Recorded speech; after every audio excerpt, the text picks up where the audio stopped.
ассалому алайкум бинандагони азиз, ба таваҷҷӯҳи шумо барномаи иттилоъоти ахбору мустақиман аз телевизиони Тоҷикистон манзуратон мегардонем. Дар студия Умед Мирализода. 11 сентябр президенти ҷумҳурии Тоҷикистон пешвои миллат муҳтарам Эмомалӣ Раҳмон бо сафари корӣ ва бо мақсади ифтитоҳи як қатор иншооти таъиноти гуногун ва шиносоӣ бо вазъи зиндагии мардум ба ноҳияи Ховалинги вилояти Хатлон ташриф оварда, нахуст бинои муассисаи таълимии хусусии гимназияи ба номи Ҷалол Икромиро мавриди баҳрабардорӣ қарор доданд. Гузориш дар ин хусус. 11 сентябр президенти ҷумҳурии Тоҷикистон пешвои миллат муҳтарам Эмомалӣ Раҳмон бо сафари корӣ ва бо мақсади ифтитоҳи як қатор иншооти таъиноти гуногун ва шиносоӣ бо вазъи зиндагии мардум ба ноҳияи Ховалинги вилояти Хатлон ташриф оварданд. Дар фурудгоҳи ноҳияи Ховалинг президенти кишвар муҳтарам Эмомалӣ Раҳмонро раиси вилояти Хатлон Давлаталӣ Саид, роҳбарияти ноҳия, фаъолони ҷомеа, намояндагони касбу кори гуногун бо рӯҳу илҳоми баланди ватандорӣ ва муҳаббату садоқати беандоза истиқбол гирифтанд. Президенти ҷумҳурии Тоҷикистон пешвои миллат муҳтарам Эмомалӣ Раҳмон дар ноҳияи Ховалинг нахуст бинои муассисаи таълимии хусусии гимназияи ба номи Ҷалол Икромиро мавриди баҳрабардорӣ қарор доданд.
иншооти таълимӣ дар доираи таваҷҷӯҳу дастгирии пайвастаи сарвари давлат аз рушди соҳибкорӣ аз ҷониби соҳибкори ватандӯст Абдулло Ҳасанов ба истиқболи ҷашни бузурги миллӣ 35-солагии истиқлоли давлатӣ дар ин гӯшаи зебоманзари диёр бунёд гардидааст. با تشبس و اشتراک اساسگذار صلح و وحدت ملی پیشوای معظم میلاد گیمنازیای به نام جلال اکرامی در ناحیه خوالینگ افتتاح گردید. گیمنازیای مذکور بخشیده به 20 ساله آموزش و رشد فنهای طبیعت شناسی دقیق و ریاضی برای سالهای 2020-2040 بنیاد گردیده است. آموزگاران و متخصصان بلند اختصاص از فنهای دقیق و طبیعت شناسی فنهای گمانتری جلب کرده شده است. با президенти кишвар муҳтарам Эмомалӣ Раҳмон иттилоъ доданд ки бинои муассисаи таълимӣ аз ду ошёна иборат буда барои 456 хонанда пешбинӣ гардидааст. ман миннатдории худро ба асосгузори сулҳу ваҳдати миллӣ пешвои миллат президенти ҷумҳурии тоҷикистон муҳтарам Эмомалӣ Раҳмон мерасонам ки барои мо хонандагони ноҳияи дурдаст чунин муассисаи барҳаворро ба истифода доданд. моро зарур аст ки дар чунин муассиса бо тамоми шароитҳояш муҳайё хонда дониши худро сайқал диҳем. корҳои сохтмонӣ дар гимназияи мазкур моҳи феврали соли 2025 дар масоҳати умумӣ 4860 метри мураббаъ оғоз гардида моҳи августи соли равон анҷом ёфтааст. баробари ифтитоҳи гимназияи мазкур 60 мутахассиси маҳаллии соҳаи илму маорифи ноҳияи Ховалинг бо кори доимӣ ва маоши хуб таъмин гардиданд. муассисаи таълимии муосир дорои китобхонаи электронӣ, толори варзишӣ болопӯшида, майдончаи варзишӣ, синфхонаҳои махсуси фанӣ, ошхона ва биноҳои ёрирасон буда бо шабакаи мустақили гармидиҳӣ таъмин мебошад. ҳамчунин гимназия дорои 3 озмоишгоҳи фанҳои физика, кимиё ва биология мебошад. китоб устохонаест ки дар он тафаккури насли наврас ташаккул дод мешавад. китоб оинаи шаффофтарин аст. гуноҳро намегӯяд ва илмро тӯҳфа менамояд ва бар биюс мегӯяд агар хоҳӣ ояндаи худро созӣ пас бо китоб бош. аз ҳамин лиҳоз ман миннатдории худ ва миннатдории тамоми толибилмони ин муассисаи таълимиро ба асосгузори сулҳу ваҳдати миллӣ, пешвои муаззами миллат, президенти ҷумҳурии тоҷикистон муҳтарам Эмомалӣ Раҳмон мерасонам ки барои мо хонандагон ва ҷавонони насли наврас чунин шароитҳои ҳамаҷиҳата олиро барои омӯзиш ва илмомӯзӣ қарор додаанд. дар муассисаи таълимие барои омодагӣ ба озмуну олимпиадаҳои ҷумҳуриявӣ ва байналмилалӣ 12 маҳфили фанӣ ба роҳ монда шудааст. аснои шиносоӣ бо шароиту имконоти ин гимназияи замонавӣ пешвои миллат муҳтарам Эмомалӣ Раҳмон ба сифати корҳои сохтмонӣ баҳои баланд дода саҳмгузорӣ дар соҳиби илм намудани насли наврасро амали неку шоиста номиданд. бинои навбунёди соҳаи маориф бо назардошти талаботи соҳа, унсурҳои меъмории миллӣ ва ҷавобгӯ ба стандартҳои байналмилалӣ бо сифати баланд бунёд гардида синфхона ва кабинетҳои фанию таълимӣ бо таҷҳизот ва аёнияти дарсӣ муҷаҳҳаз ва фароҳам гардонида шудааст. маблағи лоиҳавии сохтмони гимназияи мазкур 5 миллиону 500 ҳазор сомониро ташкил медиҳад.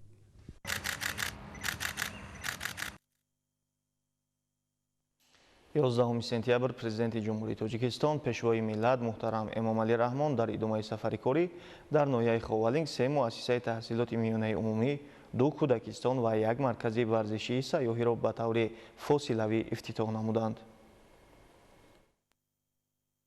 11 сентябр президенти ҷумҳурии тоҷикистон пешвои миллат муҳтарам Эмомалӣ Раҳмон дар идомаи сафари корӣ дар ноҳияи Ховалинг 3 муассисаи таҳсилоти миёнаи умумӣ, 2 кӯдакистон ва 1 маркази варзишии сайёҳиро ба таври фосилавӣ ифтитоҳ намуданд. иншоот дар деҳоти Чуқурак, Тагиҷар ва дараи Мухтор сохта шуда раванди таҳсили илму маърифат ва ҷалби наврасону ҷавононро ба машқу тамрин беҳтар месозад.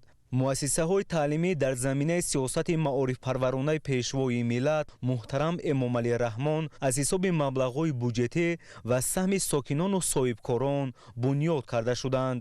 биноҳои таълимӣ бо муҳимтарин лавозимоти соҳавӣ ҷиҳозонида шуда дар он заминаи мусоиди ба таҳсил фаро гирифтани 2100 хонанда фароҳам оварда шудааст. муассисаи таҳсилоти миёнаи умумӣ рақами 5 баъди навсозии куллӣ дар шаҳраки Мунк бо тарҳу услуби муосир аз ҷониби соҳибкори ватанӣ Зафар Сафаров сохта шудааст. иншоот дорои 34 синфхона буда барои ба таҳсил фаро гирифтани 1300 хонанда дар 2 баст пешбинӣ шудааст. аз ин дастгиривии пайвастаи пешвои муаззами миллат мо соҳибкорон рӯҳбаланд гардида тасмим гирифтем ки дар арафаи 34-солагии истиқлолияти давлатии ҷумҳурии тоҷикистон муассисаи таҳсилоти миёнаи умумии рақами 5 ноҳияро ки барои 1300 хонанда пешбинӣ шудааст таъмиру аз навсозӣ карда با تمام شرایط حاضر زمان مجهز گردانیدیم و امید داریم که در آینده خوانندگان این مؤسسه تعلیمی در عضویت جمهوری بیرون از جمهوری اشتراک کرده پرچم جمهوری تاجیکستان را بلند می‌بردارند. مؤسسه تحصیلات میانه عمومی رقم 31 واقع در دهه تگ جری جماعت دهات جنبخت 10 صنفخانه، خانه آموزگار و دیگر انشاءات یاری رسان دارد که از جانب مؤسسه دولتی دیرکسیای ساختمان انشاءات حکومتی دستگاه اجرایی پرزیدنت جمهوری تاجیکستان بنیاد شده است. یادآور باید شد که انشاءات در اساس درخواست و خواهش جوان دختر علمدوز گلنگار کریم ساخته شده است. گلنگار کریم سال 2020 ضمن صحبت با سرور دولت از وضع ناگوار بینای قبلی مؤسسه معلومات داده بود. از این رو رهبر دولت برای در مهلت معین ساخته به استفاده دادن انشاءات نوی ساحه به مسئولین دستور سپارش ها داده بودند و امروز خوشبختانه این مشکل برطرف گردید. محترم جناب عالی، من از شما دستیاری طلب می‌نمایم که برای ما یک مؤسسه زمانوی بنیاد نمایید. محترم جناب عالی. بله محترم جناب عالی. مؤسسه 31 در دهه تگ جهانم دهه. از سفارش بیتیم وقتا میبرم. خوبه؟ بله. وقت شرایط و شما نداریم محترم جناب عالی. خورسندی ما امروز حد و کنار ندارد چون که پیشوای عزیز ملت برای ما ساکنان دهه چون مؤسسه زیبا و زمانوی با تمام شرایط ها جوابگو می باشند به ما هدیه نمودند. هنگامی در سال 2020 پیشوای معظم ملت به ناحیه زیبا منظر خاولینگ تشریف آورده بودند، من از آنها خواهش کرده بودم که برای ما خوانندگان مکتب زمانوی بنیاد کنید چون که مکتب ما 9 ساله بود و صنفخانه برای خوانندگان نمی رسید. سپاسی به اندازه به شما که امروز آرزوی امید ما را عملی کردید. امروز ساکنان دهه تگیجر و خصوص خوانندگان مکتب رقم 31 به شما پیشوای معظم ملت تشکر صمیمانه میگویند.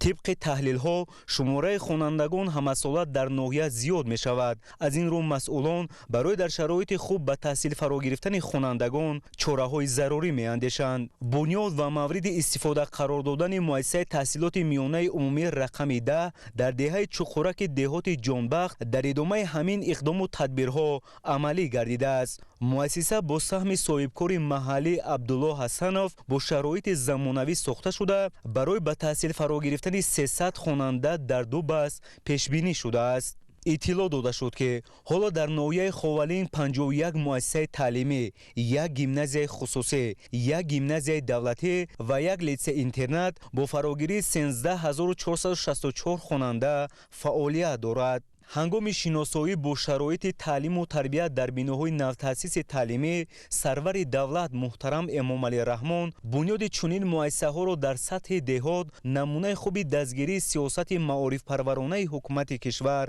منیداد کردند. مؤسسه های تا مکتبی که با اشتراک سرور دولت در محله میرزا ترسونزاده شهرک مونگ و در دهات تگ جری دهات جانبخت به طور مجازی مورد بهره برداری قرار داده شد، دارای شرایط خوبی تحصیل بوده با تجهیزات صحوی مجهز می باشد. مؤسسه تحصیلات تا مکتبی خصوصی آسینات با تشبث صاحبکار محلی جمعخان قاسموف در دوره تدبیرهای آبادانی بنیاد گردیده برای به تحصیل گرفتن 201 پیش بینی شده است. آرایش بنا و صحن و میدان بازی با صفت بلند انجام داده شده، رخت خواب، میز و کرسی و عیونت و اشیاء فراغت و تعلیم موافق به ذوق کودکان فراهم آورده شده است. خرسند از آن هستیم که حکومت جمهوری تاجیکستان ما صاحبکاران را دستگیری می نماید. ما از این دستگیری خیلی روح بلند شده اقدام گرفتیم که در ناحیه خاولینگ یک تا کودکستان ساخته به استفاده دهیم که کودکان از این تعلیم گرفته به خلق و ملت خدمت نمایند. مؤسسه تحصیلات تا مکتبی رقم 2 شرف در دهه تگ جر به استفاده داده شد. مؤسسه با تمام لوازمات ضروری تامین بوده در بلند برداشتن حس وطندوستی کودکان زمینه می‌گذارد. پیشوای ملت محترم امامعلی رحمان اقدام مذکور را نمونه عبرت گفته مسئولان را به تعلیم و تربیت نسل نورس در روحیه وطندوستی و خویشتن‌شناسی راهنمایی کردند. دیگر انشاءات маркази варзишии сайёҳӣ дар деҳаи дараи мухтор ки аз ҷониби роҳбари давлат фосилавӣ кушода шуд ба ташаккули тарзи ҳаёти солим замина мегузорад. иншоот ба истиқболи ҷашни бузурги миллии 35-солагии истиқлоли давлатӣ аз ҷониби соҳибкорони ватанӣ исмоил садиров ва фазлиддин кенҷаев бунёд шуда, баъд аз ба фаъолият оғоз намудани он 20 сокини маҳаллӣ бо кор таъмин мешаванд. маҷмӯаи мазкур аз 2 ошиёна ва таххона иборат буда дар як вақт ба зиёда аз 100 ҷаҳонгард метавонад хизмат расонад. бунёди иншооти варзишию сайёҳӣ дар ин мавзеъ ба рушди соҳа, таъмини сокинон бо кор ва беҳсозии сатҳи иҷтимоии аҳолӣ замина мегузорад. маркази варзишии сайёҳиро дар ноҳияи ховалинг бо назардошти табиати зебо ва ҷойгиршавии мавзеъҳои зиёди таърихиву фароғатӣ ва сайёҳӣ сохтаем. иншооти хизматрасонӣ дар доираи дастгириҳои ҳамешагии ҳукумати ҷумҳурии тоҷикистон таҳти сарварии пешвои муаззами миллат муҳтарам эмомалӣ раҳмон нисбат ба соҳибкорону сармоягузорон бунёд карда шудааст. дар маркази мо тамоми шароити зарурӣ мутобиқ ба меъёрҳои ҷаҳонӣ фароҳам гардидааст. ҳуҷраҳои хоб, толори варзишӣ, ошхона, майдончаи варзишии тобистона бо ҳамаи лавозимоти зарурӣ таъмин буда, истироҳаткунандагон имкони васеъи истифода аз онро доранд. ҳамчунин баргузории чорабиниҳои пеш аз мусобиқа барои дастаҳои мунтахаби миллӣ имкониятҳои фароғ мавҷуд аст. мо соҳибкорони ватанӣ дар ҷавоб ба ҳама дастгириҳои ҷаноби олӣ кӯшиш менамоем ки дар рушду пешрафти тоҷикистони азизамон саҳми назарраси худро гузорем. дар ҳамин рӯз бо иштироки пешвои миллат муҳтарам эмомалӣ раҳмон дар ноҳияи ховалинг 6 иншооти соҳаи маориф ифтитоҳ карда шуд ки дар маҷмӯъ барои ба таҳсил фаро гирифтани бештар аз 2600 нафар пешбинӣ шудаанд. дар идомаи сафари корӣ президенти ҷумҳурии тоҷикистон пешвои миллат муҳтарам эмомалӣ раҳмон дар ноҳияи ховалинг осорхонаи таърихии асри сангро мавриди истифода қарор дода, ҳамзамон бо корҳои ҳафриётии бостоншиносон дар мавзеи таърихии Кулдара шинос шуданд. 11 сентябр президенти ҷумҳурии тоҷикистон пешвои миллат муҳтарам эмомалӣ раҳмон дар идомаи сафари корӣ дар ноҳияи ховалинг осорхонаи таърихии асри сангро мавриди истифода қарор дода, ҳамзамон бо корҳои ҳафриётии бостоншиносон дар мавзеи таърихии Кулдара шинос шуданд. дар осорхонаи таърихии асри санги ховалинг ёдгориҳо ва бозёфтҳои нодири таърихӣ ки дар натиҷаи ковишҳои бостоншиносон аз мавзеъҳои таърихӣ аз ҷумла Кулдара, хонақоҳи 1-2 дарёфт шудаанд, ҷамъоварӣ гардидааст. зимни шиносоӣ ба пешвои миллат муҳтарам эмомалӣ раҳмон иттилоъ дода шуд ки ёдгориҳои осорхонаи мазкур бозгӯй аз 3 давраи таърихӣ асри санг, асрҳои миёнаи барвақт ва миёнаи охир мебошад. олоти кории сангӣ ки қисми зиёди бозёфтҳои ин осорхонаро ташкил медиҳанд ба давраи палеолити поин тааллуқ дошта беш аз 950 000 сол умр доранд.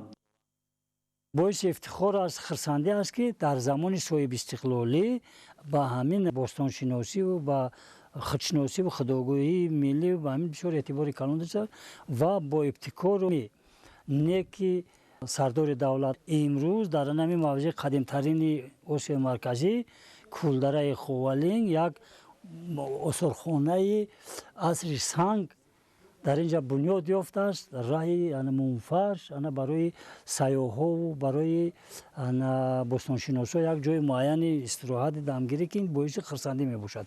ин осорхонаи таърихии ноҳияи ховалинг ба омӯзиши давраҳои гуногуни таърихӣ аз ҷумла асри санг, асрҳои миёнаи барвақт, давраи антиқа, миёнаи охир, қарнҳои 18-19 ва баъди истиқлоли давлатии Тоҷикистон мусоидат намуда дар тарбияи насли ҷавон барои худшиносиву ватандӯстӣ ва арз гузоштан ба таъриху тамаддуни ғановатманди миллати тоҷик нақши бориз мегузорад. бо ташаббуси пешвои миллат муҳтарам эмомалӣ раҳмон мо олимони ҷавон дар давраи истиқлолият бо дастовардҳои нав ноил гардидем. ин дастовардҳое ки мо аз ҷануби Тоҷикистон бевосита аз ноҳияи Ховалинг аз ёдгориҳои асри санг ба даст омада ва инчунин ин бозёфтҳоро мо дар осорхонаи асри санги Кулдара дар як гӯшае қарор додем ва дар болонависи он дарс намудем ки дастовардҳои бостоншиносони давраи истиқлол. ба иттилои таърихшиносон кашофи ёдгориҳои мазкур бостоншиноси шинохтаи тоҷикистон Вадим Ранов буда дар натиҷаи кӯҳишҳои бостоншиносии ӯ бештар аз 1000 ёдгории ҷангиву шикорӣ ва рӯзгордории аввалин одамон пайдо гардидааст ки аз санги сангобии навъи галка сохта шудааст. пас аз шиносоӣ бо осорхонаи таърихии асри санги ховалинг, сарвари давлат муҳтарам Эмомалӣ Раҳмон аз ҷараёни корҳои ҳафриётии бостоншиносон дар мавзеи таърихии Кулдара, ки каме дуртар аз осорхона ҷойгир мебошад, боздид намуданд. зимни боздид аз ҷараёни корҳои ҳафриётии бостоншиносон иттилоъ дода шуд, ки Кулдараи Ховалинг қадимтарин гӯшаи Осиёи марказӣ ба шумор рафта, дар ин мавзеъ бошишгоҳҳои замони асри санг палеолити поин ёфта шудааст. соли 1981 тасодуфан як бозёфте дар Кулдара ба даст омад, ки давраи палеолити поёни асри санг дарак медод ва дар ин ҷо ковишҳоро оғоз намуданд. Дар соли 1981 то 1984 бошишгоҳи қадимтарин инсон дар Осиёи марказӣ ба даст омаданд, пайдо шуданд. ёдгориҳои бозёфтшудаи мавзеи таърихии Кулдара аз он гувоҳӣ медиҳанд, ки ҳанӯз 1 миллион сол пеш дар ин ҷо одамони қадима Homo erectus-о умр ба сар мебурданд. این یادگاری از مهمترین یادگاری‌های تاریخ بشریت به حساب می‌روند و در برابر مهم بودن آن برای تاریخ بشریت، همچنین برای آینده، برای تحقیقات‌های آینده زمینه‌های نظررس فراهم آمده و باید ابراز داشت که چنانه که ذکر نمودند 12 قبط مدنی در اینجا مورد تحقیق قرار گرفته است که از همه قدیمترین آن 11 و 12 قبط می باشند که تقریبا 955 1 میلیون سال را در بر میگیرند و این بازیافت‌ها از در عمق 120 متر چقوری که از سطح این تپه ها موجود هستند به دست آمده و باید ابراز داشت که این یادگاری موقع علمی تاجیکستان ما را در عرصه بین المللی باز هم معرفی می نماید. آموزش موضوعهای تاریخی حدود جمهوری، مخصوصاً آثار دوره عصر سنگ در زمان صاحب استقلالی وسعت تازه پیدا نمود. محض با تشبس‌های فرهنگ دوستانه و دوراندیشانه پرزیدنت جمهوری تاجیکستان پیشوای ملت محترم امامعلی رحمان موضوعهای تاریخی کشور ما با جلب باستانشناسان داخلی و خارجی مورد آموزش و احیا قرار داده شد. نگاره و یادگاری‌های بازیافت شده این مسیر گواهی آن است که تاجیکان ملتی کهن‌بنیاد بوده تاریخ پرغناوت دارند. 11 сентябр президенти ҷумҳурии Тоҷикистон пешвои миллат муҳтарам Эмомалӣ Раҳмон дар идомаи сафари корӣ дар деҳаи Кулдараи ноҳияи Ховалинг аз намоиши молу маҳсулоти кишоварзӣ ва ҳунарҳои мардумӣ боздид намуданд. 11 сентябр президенти ҷумҳурии Тоҷикистон пешвои миллат муҳтарам Эмомалӣ Раҳмон дар идомаи сафари корӣ дар деҳаи Кулдараи ноҳияи Ховалинг аз намоиши молу маҳсулоти кишоварзӣ ва ҳунарҳои мардумӣ боздид намуданд. дар намоишгоҳи мазкур намудҳои гуногуни маҳсулоти кишоварзӣ ба тамошо гузошта шуд. дар ин ҷо намудҳои гуногуни маҳсулоти кишоварзӣ ба шаклу услуб ва композитсияи зебо пешниҳод шуда буд. дар намоиши имрӯза мо дарахту бутаҳои ҷангалӣ, меваҳои хушки онҳоро аз қабили хуч, татум, олчабандак, олича, себ, чормағз, зардолу, боз якчанд намуд туғ, зелол ба марази тамошо гузоштаем. аслан иқлими ноҳияи Ховалинг бисёр як иқлими мӯътадил мебошад, бод ҳавои бисёр хуб дорад. дар ин ҷаҳат тамоми дарахту бутаҳо хуб сабзиш мекунанд. зимни боздид аз намоишгоҳ ба пешвои миллат муҳтарам Эмомалӣ Раҳмон иттилоъ дода шуд, ки иқлими ноҳияи Ховалинг барои парвариши картошка, пиёзи маҳаллӣ, сабзӣ ва карам хеле мусоид мебошад. ҳамзамон иқлими ноҳия барои бунёди боғҳои себ, нок, гелос, шафтолу ва чормағз мувофиқ буда ҳамасола кишоварзон аз ин намуди маҳсулот ҳосили фаровон ба даст меоранд. маҳсули ҳунарҳои мардумӣ ба мисли анвои нону хӯрокҳои миллӣ ва ҳамчунин асал дар ин ҷо гӯшаҳои ҷолиби намоишгоҳро ташкил медод. дар ноҳия зиёда аз 4570 оилаи занбури асал мавҷуд буда аз онҳо асали табиӣ тоза ба даст меоранд. ҳоло дар ноҳия дар ҳама шаклҳои хоҷагидорӣ 8088 гектар замини кишт мавҷуд аст. кишоварзону боғдорон маҳсулоти мавсимии худро ҷамъоварӣ намуда, аз он як қисматашро ба фурӯш бароварда ва боқимондаро барои зимистон захира менамоянд. 11 сентябр президенти ҷумҳурии Тоҷикистон пешвои миллат муҳтарам Эмомалӣ Раҳмон ба ноҳияи Балҷувон ташриф оварда дар деҳоти Кӯҳаншаҳр корхонаҳои нави истеҳсоли орд, равған, афшураи меваю сабзавот ва коркарди меваю гиёҳҳои хушкро мавриди истифода қарор доданд. гузориш дар ин хусус.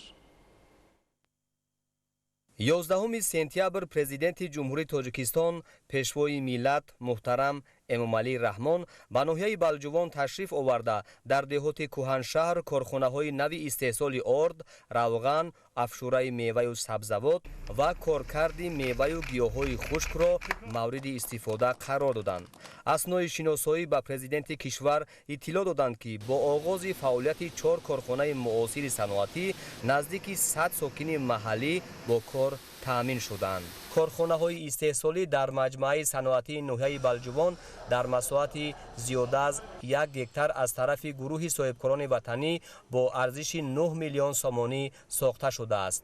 боздиди пешвои миллат муҳтарам Эмомалӣ Раҳмон аз ҷамъияти дорои масъулияти маҳдуди рушди Балҷувон оғоз шуд. дар корхонаи мазкур бо истифода аз таҷҳизоту технологияи замонавӣ дар як шабонарӯз то 20 тонна орд истеҳсол мешавад. дар ин ҷо гандуми маҳаллӣ ва ашёи хоми воридотӣ бо сифати баланд коркард шуда маҳсулоти тайёр бо тамғаи орди Балҷувон ба фурӯш бароварда мешавад.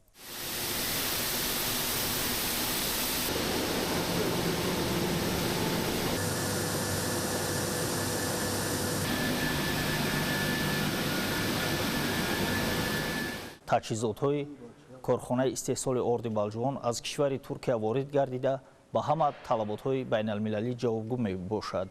бо ба истифода додани корхонаи мазкур 10 нафар сокинони ноҳия бо ҷои кори доимӣ ва маоши хуб таъмин гардиданд.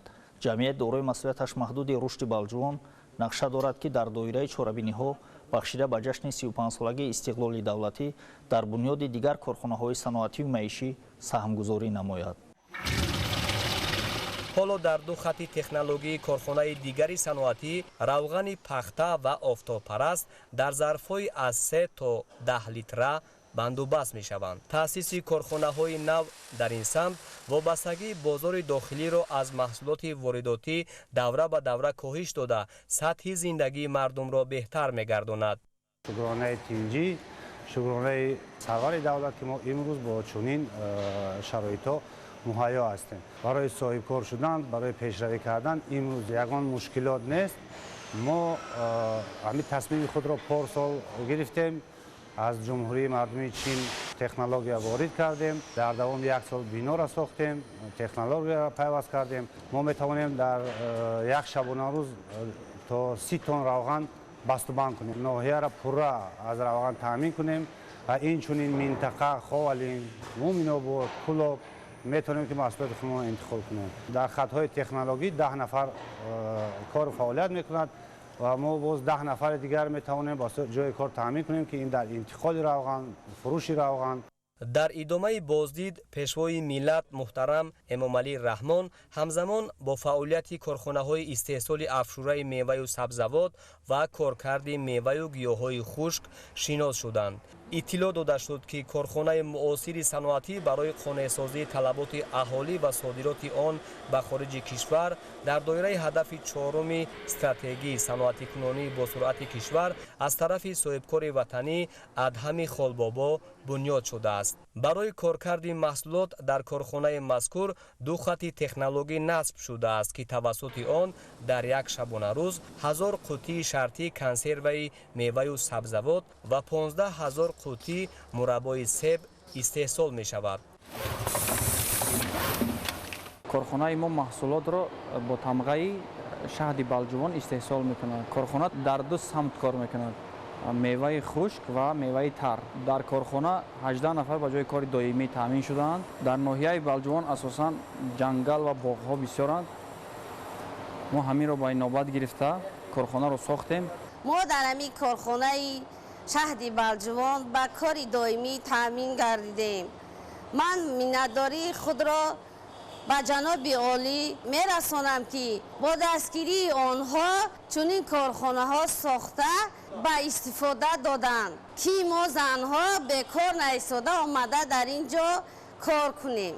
در ناحیه بالجوان با در نظر گرفتن افزایش طلبات به افشوره میوه و سبزوات و میوه خشک، میدان باغ‌های میوه دهنده و جنگلزار وسیع می‌گردند. اکنون میوه و گیاهای شفابخش باغ و جنگلزار ناحیه در این کارخانه معاصر با صفت بلند و طرح جالب کارکرد شده با تمغه فیض بالجوان و میزاجان پیشنهاد می شود. در کارخانه نو تأسیس از میوه و گیاها زیاده از 25 نمود محصولات استحصال می شود که جوابگوی استانداردی بین المللی می باشند. با بنیاد این کارخانه معاصر اولین مرتبه از ناحیه بالجوان میوه خشک به خارج کشور صادرات می شود. ما نیت داریم که محصولات های در اینجا بوده را صادرات نماییم. امروز زیاده از 8 نمود محصولات ها را بندوبست نموده به خارج کشور صادرات می نماییم. در همین روز زیاده از 25 نفر کارگران را به کار گرفتیم و نیت داریم که تا 50 نفر شماره کارگران را رسانیم. ما شکرگزار از آنیم که در ناحیه بالجوان بهر بهبودی مردم بخصوص زنان و دختران خانشین چنین یک کارخانه کارکرد میوه خشک به استفاده داده شد. ما در این کارخانه زیاده از 20 نفر زنان و دختران صاحب جای کار و معاش خوب گردیدیم. در همین جا به سرور دولت محترم امامعلی رحمان نمونه محصولات کارخانه های نو تأسیس معرفی شد. طبق اطلاع در کارخانه های تازه بنیاد استحصال 40 نمود محصولات به راه مانده شده است که در بازار رقابت پذیر بوده در برابر تامین طلبات اهالی همزمان صادرات می شود. ضمن صحبت با مسئولان پیشوای ملت محترم امامعلی رحمان اقدام صاحبکاران وطنی را برای سهمگذاری در رشد استحصالات وطنی و تامین ساکنان با کار مهم ارزیابی نمودند. در ادامه سفر کاری президенти ҷумҳурии тоҷикистон пешвои миллат муҳтарам эмомалӣ раҳмон дар ноҳияи балҷувон бинои шӯъбаи кумитаи давлатии амнияти миллии ҷумҳурии тоҷикистонро мавриди истифода қарор доданд. 11 сентябр президенти ҷумҳурии тоҷикистон пешвои миллат муҳтарам эмомалӣ раҳмон дар идомаи сафари корӣ дар ноҳияи балҷувон бинои шӯъбаи кумитаи давлатии амнияти миллии ҷумҳурии тоҷикистон дар ноҳияи балҷувонро мавриди истифода қарор доданд. марҳабо эй пешво эй раҳнамо меҳрубон бобои беҳамтои мо ҳама гулҳои боғи кишварем парвариш дида зидисти сарварем мешавад меҳан зимо ободтар бар муроди пешрои мӯътабар ин бино гар ҳадя аз номи шумост ҳадяи мо ба шумо таҳсили мост. Уважаемый лидер нации, мы обещаем, что в будущем будем, как наши отцы и предки, служить Родине и обеспечивать ее безопасность. Добро пожаловать, уважаемый лидер нации! Dear leader of the nation, you are the founder of modern Tajikistan and a symbol of pride for the great and ancient Tajik people. Welcome, dear leader of the nation. محترم پیشوای معظم ملت، خدوم مبارک شما را به دیار زیبا منظری بالجوان خیر مقدم میگوییم. در جواب و غمخواری های شما وعده میدیم که خوب الله خوانده در آینده همچون وارثان ارزنده شما برای تامین امنیت کشور و صلح و ثبات صادقانه خدمت می‌نماییم. خوش آمدید پیشوای معظم ملت.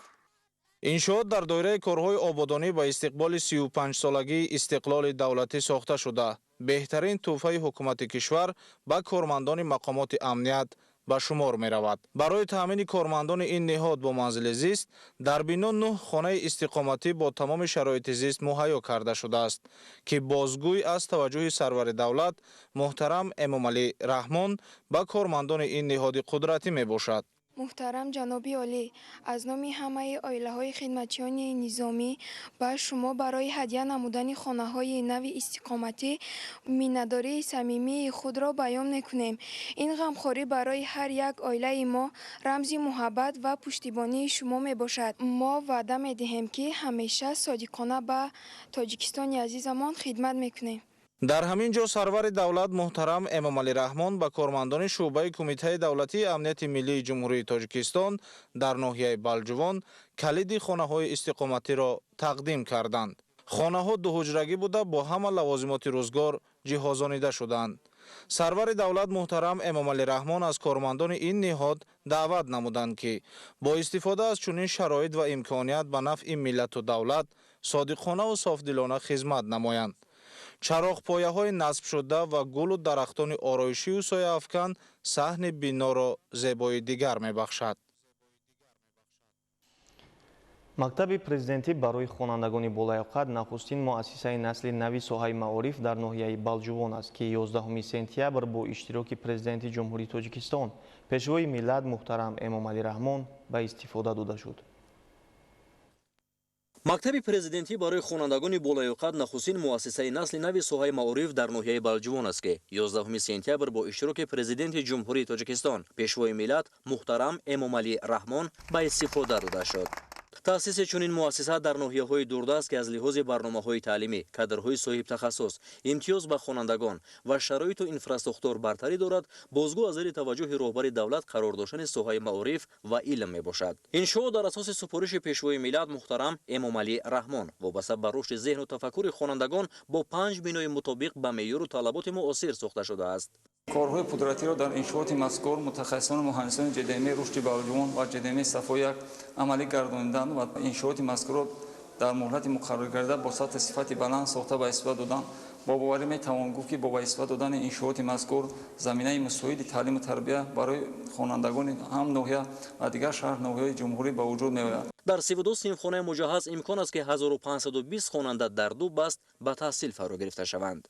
синфхонаҳои компютерии пайваст бо шабакаи интернет ба дарёфти адабиёти гуногун ва омӯзиши илмҳои замони муосир мусоидат мекунад. барои азход кардани илмҳои дақиқ синфхонаҳои химия, биология ва физика бо муҳимтарин дастгоҳу лавозимоти таълимӣ таҷҳизонида шуданд ки ин дар омӯзиши назариявӣ ва амалии хонандагон нақши муассир мегузорад. тавре таъкид гардид ҳадафи давлату ҳукумат аз фароҳам овардани чунин шароит омода кардани кадрҳои дорои донишу малакаи баланд аст ки оянда тавонанд дар идораи умури давлатӣ ва ватани азиз саҳамгузор бошанд. зарурати истифодаи босамар аз ин дастгоҳу таҷҳизоти навтарин бо ташкилу баргузории дарсҳои амалӣ бештар таъкид гардид. синфхонаҳои таълими меҳнат, маҷлисгоҳ бо 180 ҷои нишаст, ошхона, толори варзиш, майдончаи варзишӣ ва дигар инфраструктури зарурӣ ба омӯзиши касбу ҳунар, баргузории ҷамъомаду вохӯриҳо, ҷалби хонандагон ба бозиҳои футбол, волейбол ва баскетбол заминаҳои воқеӣ мегузорад. дар ҳамин ҷо президенти ҷумҳурии тоҷикистон пешвои миллат муҳтарам эмомалӣ раҳмон ба фаъолияти боз як муассисаи нави таълимӣ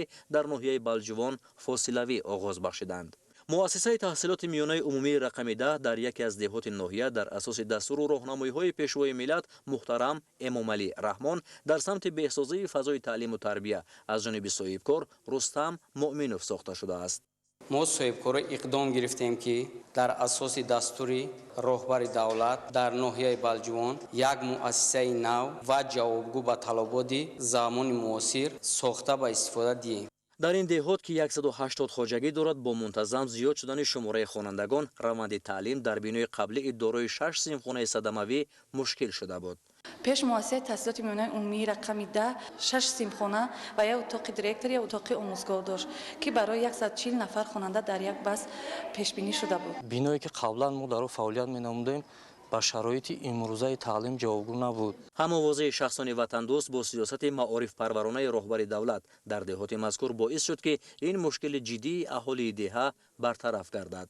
мо омӯзгорон сидқан ба таълиму тарбияи насли наврас машғул шуда онҳоро дар роҳияи ватандӯстӣ ва хешанашиносии миллӣ тарбия менамоем.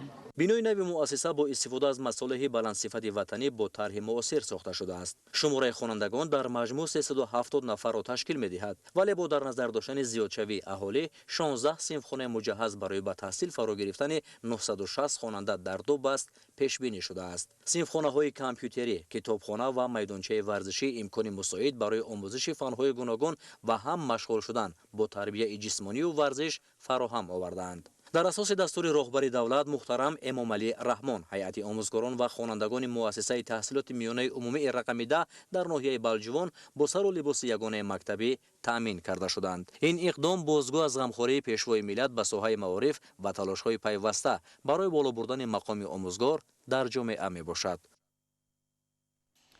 11 сентябр дар ноҳияи Балҷувон президенти ҷумҳурии Тоҷикистон пешвои миллат муҳтарам Эмомалӣ Раҳмон муассисаи давлатии маркази таърихию фарҳангии Балҷувонро баъд аз таъмиру навсозӣ ба истифода доданд.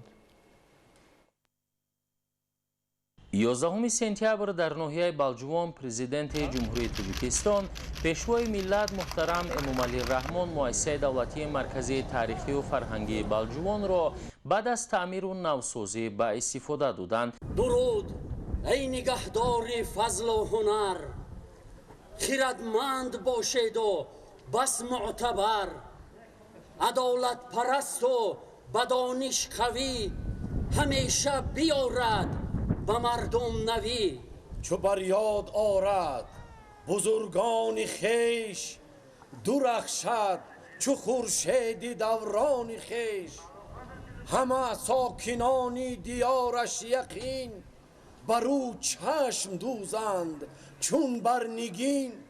шумо ки ҳунарро парастандаед, чу хуршеди пурнур рахшандаед. зи ҳар ёдгорӣ тараннум кунед, аён ганҷҳоро ба мардум кунед. ҷаҳон то бидонад ки тоҷик кист, муродаш зи ҳастӣ дар ин даҳр чист. ҳазорон гираҳро чу кардед во, саломат бимонед аё пешво.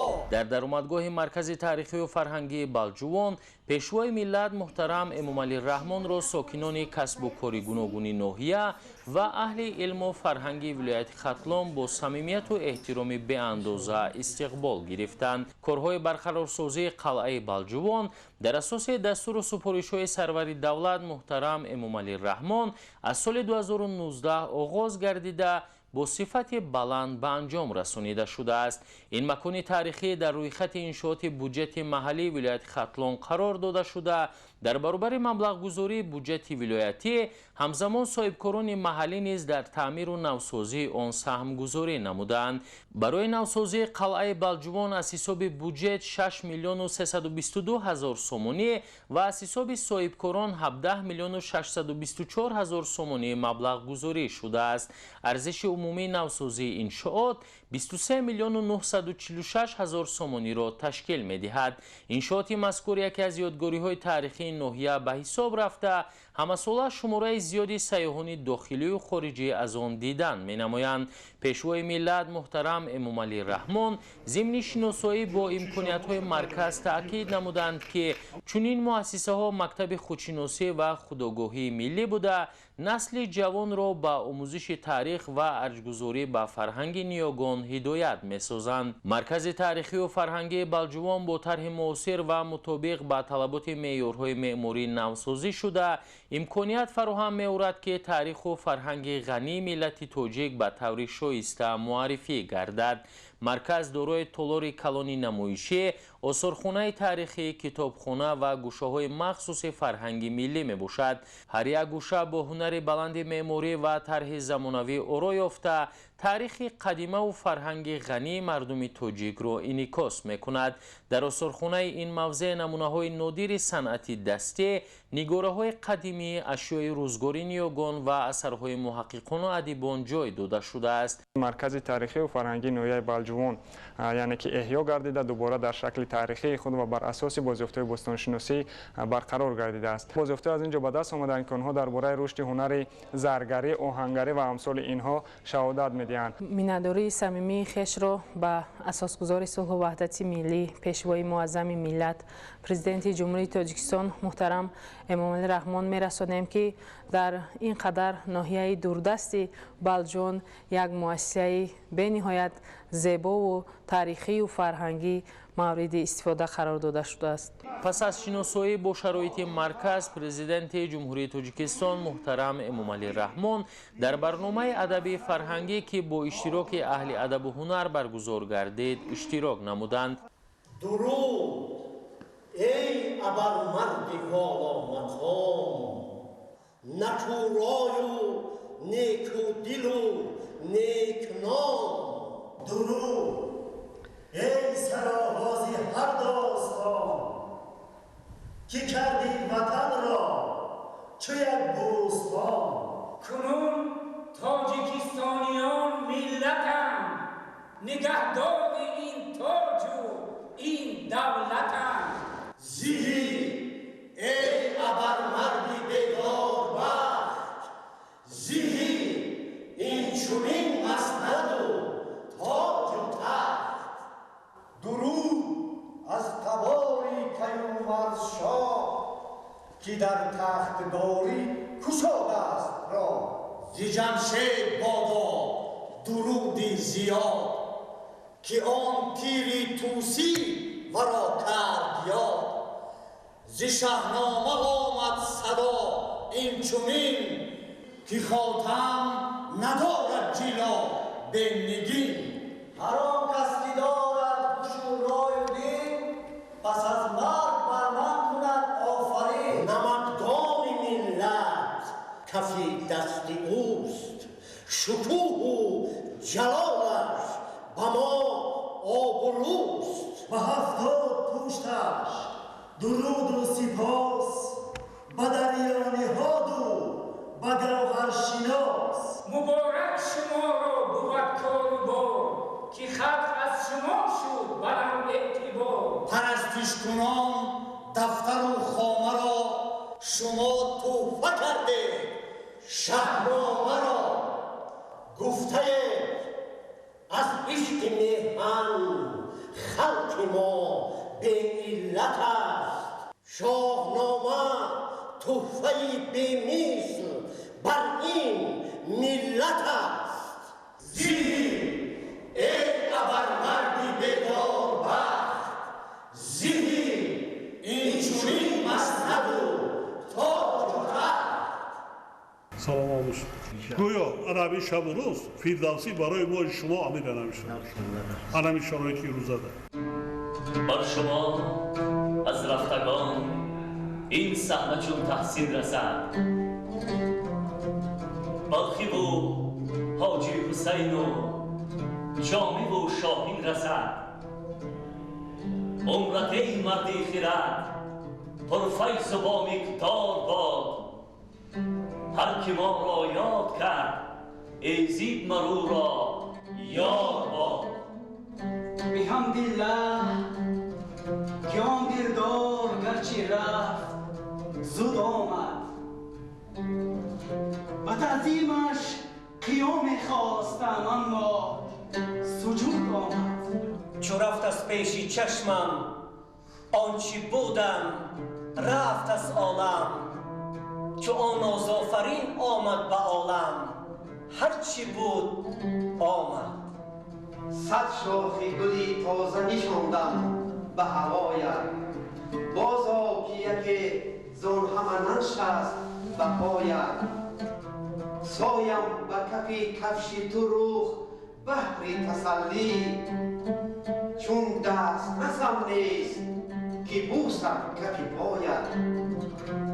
این روز شهر ما را صد رونق است و جام است، زیرا که شاه خوبان این روز در نیام است.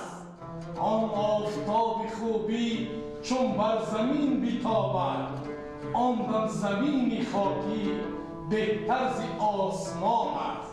ای چهره پرسیای ملت خوش باش، شایسته ترین بقای ملت خوش باش.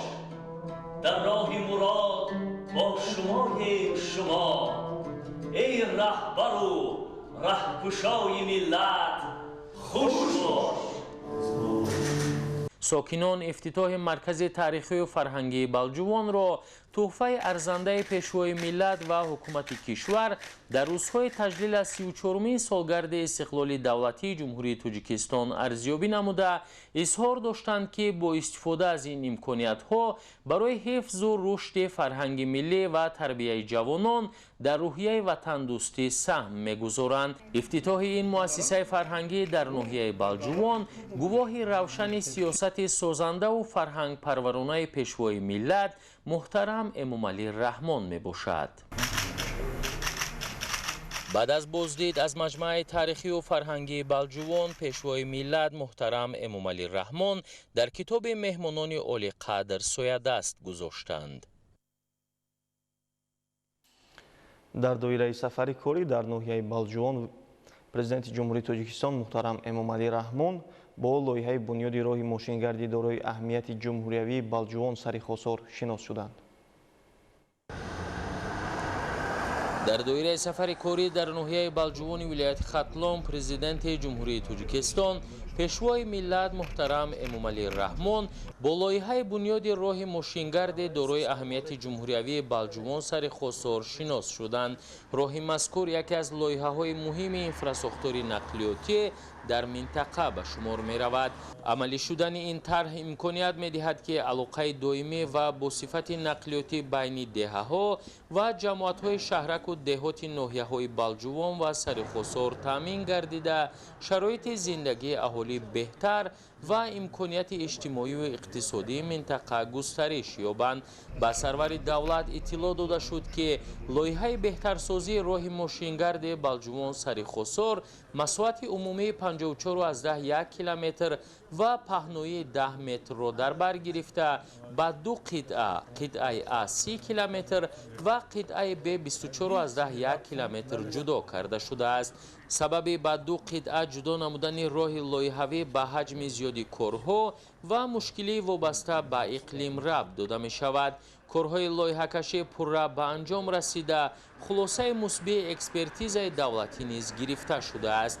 در دایره لایحه در برابر نوسازی راه همزمان ساختمان پل‌ها، قبورهای آبگذر، تنبه‌دیوارها، کارهای ساحل بندی، ساختمان جویبارهای کناری راه، راههای پیاده‌گرد، نصب دیوارهای حمایوی و خط روشنیدهی به نقشه گرفته شده است. مبلغ گذاری ساختمان راه از جانب حکومت کشور و بانک اروپایی تجدید و رشد انجام می‌یابد. سرور دولت ضمن شناسایی با لایحه تاکید داشتند که ساختمان با صفت و سریوقتی راه ماشینگرد بالجوان سرخسار برای رفت و آمد ساکنان، ثمرناک استفاده بردن زمین‌های کشت، استفاده با ثمر جنگلزار، جمع‌آوری حاصل میوه و سبزیجات و رشد ساحه سیاحی مساعدت می‌نماید. امروز با اشتراک پیشوای معظم ملت لایحه راه اتومبیلگرد بالجوان سرخسار معرفی گردید و سنگ اساس گذاشته شد. لایحه راه اتومبیلگرد بالجوان سرخسار 54.1 کیلومتر در بر میگیرد.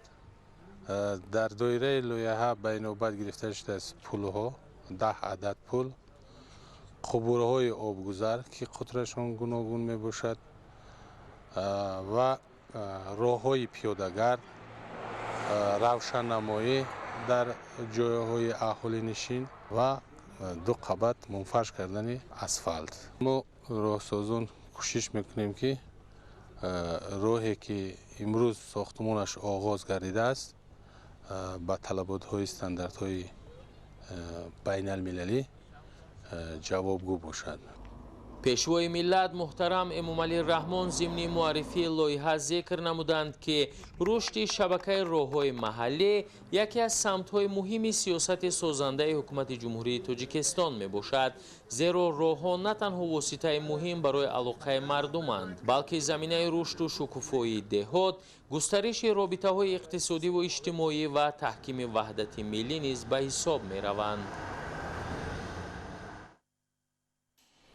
бинандагони азиз, дар ҳамин ҷо нашри навбатии барномаи иттилоъоти ахбор ба поён мерасад. хайр, то нашрҳои минбаъда.